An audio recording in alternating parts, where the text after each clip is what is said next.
अस्सलाम वालेकुम क्लास। तो आज का जो हमारा पॉइंट है वो है रिपल टैंक। अब रिपल टैंक एक ऐसी डिवाइस है जो कि वाटर वेव्स को प्रोड्यूस करके उनकी करैक्टरिस्टिक्स को, उनकी खसूसियात को मेजर करने के लिए इस्तेमाल की जाती है। और यही इसकी डेफिनेशन भी है कि ripple tank is a device to produce water waves and to study their characteristics. अब ऑपरेटर्स जो है, ये रिपल टैंक क्या होता है, इसका ऑपरेटर्स किस तरह सेट करते हैं। ये एक रेक्टेंगुलर ट्रे होती है जिसका बॉटम ग्लास का बना होता है, नीचे वो दिखाया जा रहा है फिगर में, ठीक है।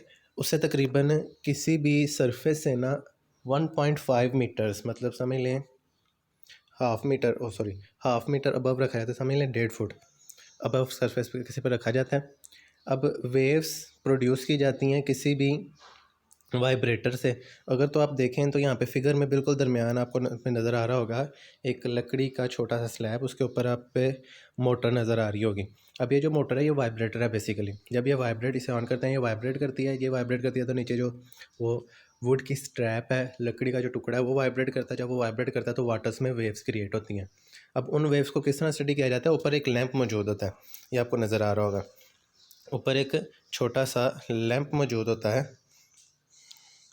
ठीक है। ये इससे इसके नीचे वाटर की वो क्रिएट हो जाती हैं वेव्स, वेव्स का साया क्रिएट हो जाता है। अब उस साए से हम देख सकते हैं कि वेव्स किस तरह मूव कर रही हैं, वेव्स की प्रॉपर्टीज़ क्या क्या हैं और किस तरह हम इन्हें डिफरेंट एप्लीकेशंस में यूज़ कर सकते हैं। अब यहाँ पे आगे बाकी सारा लिखा हुआ है कि वाइब्रेट जब ऑसिलेट करता है तो वुडन बॉक्स भी ऑसिलेट करता है। उसके अलावा जो इलेक्ट्रिक बल्ब है उसका सारा प्रोसीजर बताया हुआ है। तो ये आपने यहाँ तक इसको ना बेसिकली अच्छे तरीके से पहले कर लेना। यहाँ तक ये आपका होगा इसका इंट्रोडक्शन या फिर इसकी एक्सप्लेनेशन रिपल टैंक की। उसके बाद आपने क्या करना है, उसके बाद आपने बेसिक 3 डेफिनेशंस करनी है। वो 3 डेफिनेशंस कौन सी हैं? सबसे पहले ये डेफिनेशन है, ये है रिफ्लेक्शन की। किस चीज़ की? ये डेफिनेशन है आपके पास रिफ्लेक्शन की। अब रिफ्लेक्शन क्या है? When waves moving in one medium, जब एक वेव किसी एक मीडियम से गुजरते हुए किसी दूसरी मीडियम से टकराती हैं, on the surface of another medium they bounce back, वो क्या करती हैं, वापस आ जाती हैं पहले मीडियम में into the first medium, such that the angle of incident is equal to the angle of reflection. इस तरह होता है कि एंगल ऑफ इंसिडेंट किसके इक्वल हो जाता है? एंगल ऑफ रिफ्रैक्शन के इक्वल हो जाता है। इसको हम क्या कहते हैं? Reflection of waves. इसे हम क्या कहते हैं? Reflection of waves. तो ये हो गया वेव्स की रिफ्लेक्शन की डेफिनेशन, ठीक है। इसके अलावा आपने एक डेफिनेशन करनी है, वो होगी रिफ्रैक्शन की। किस चीज़ की? रिफ्रैक्शन, REFRECTION, रिफ्रैक्शन की डेफिनेशन।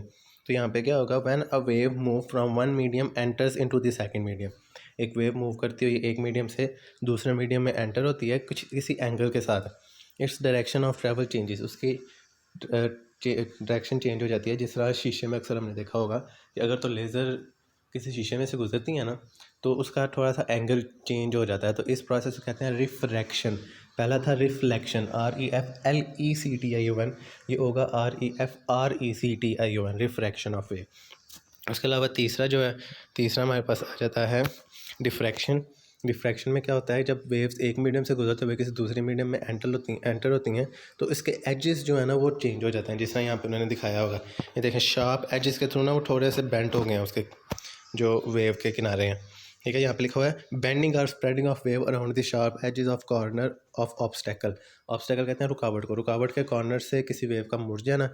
इस प्रोसेस को सारे के सारे को क्या कहते हैं हम? Diffraction of wave. तो एक छोटा सा एक रिपल टैंक का था पॉइंट, और इस पॉइंट के साथ हमारा चैप्टर हो जाता है ख़त्म। इंशाल्लाह नेक्स्ट हम इसके न्यूमेरिकल्स करेंगे और MCQs वगैरह सॉल्व करेंगे।